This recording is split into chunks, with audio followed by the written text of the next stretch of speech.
Музыка әннің естісі бар, есері бар деген сөз бар. Жастарымыз расында да ән әуенге көп қызығады, бірақ енді мен ағалық өзімнің насихатында айтайын, істеу істемеу әркімнің өзінің қолында.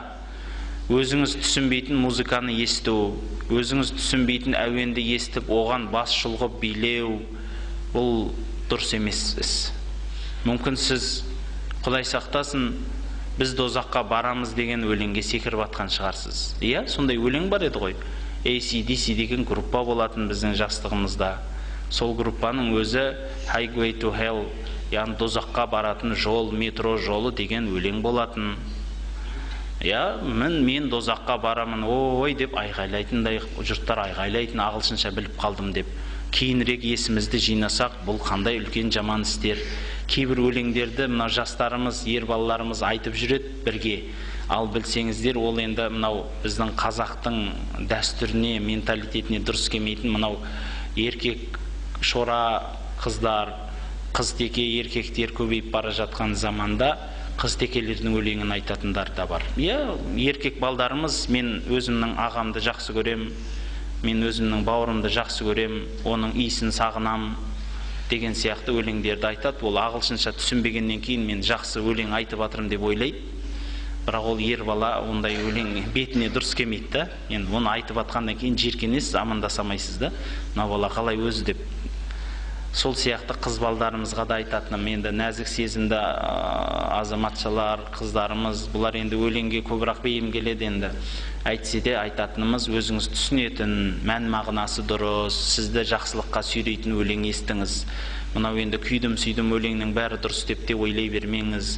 Осы өлеңнің соңынан Құдай сақтасын, мына түрік елінде кезінде өз-өзін асып атқан, өз-өзін биік жерлерден лақтырып атқандарды да көргенбіз. Білесіздер, ол мені ұстай алмайды, мені ешкім ұстай алмайды деген өлеңі бар түріктің.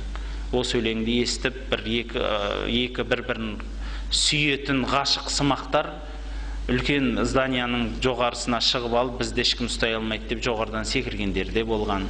Сондықтан бұл өлеңге еліктеу адамды көптеген ақымақтық ерсі қылықтарға алып барады. Өлеңнің өзінің орны бар. Абай атамыз айтпақшы, әнді сүйсең менше сүй деп айтады бір сөзінде, ал бір сөзінде әннің естісі бар, есері бар дейді. Сол есер әуенге қызығудың қажеті жоқ. Сосын тағы да бір нәрсе, өзіңіздің күніңізді таңнан қара кешке музыкамен өткізбеңізші, өтініш. Бұл ақыл есті кемітеді. Өзі музыка естетін уақыты болады, орын беріңіз, уақыт беріңіз, басқа нәрселерге қарай қызықсаңыз, спортқа қызығыңыз, білімге қызығыңыз. Қазір кітап оқитын жастарымыз өте аз. Бұрын біз кітапханадан шықпайтын едік. Қазіргі кезде кітапхана өз мектепте бар ма деп кейде сұрап қаламыз. Бар десе, ол кітапхананың есігі ашылама деп сұрайсыз. Екінші сұрақ, сол кезде кітапханашы беті қызарып, басы төмен салбырайды өзі. Кітапхананың есігін мен ағашамын дейді. Сосын анда-санда келетін өзімнің подружкаларым бар, осы мұғалималар. Солар келіп, бір нәрсе жазып алайшы, окошкам бар екен деп кіріп отырып кетеді. Одан басқа, мен мұғалімнен басқа баланың кіріп атқанын көрмеймін дейді кітапханаға. Сондықтан бұл кітап үлкен сіздің серігіңіз, сырласыңыз болатын еді. Қазіргі кезде ең жақын сырласыңыз қалтаңыздағы телефоныңыз болып қалды. Сол нәрседен ұзақтау болсаңыз екен деймін.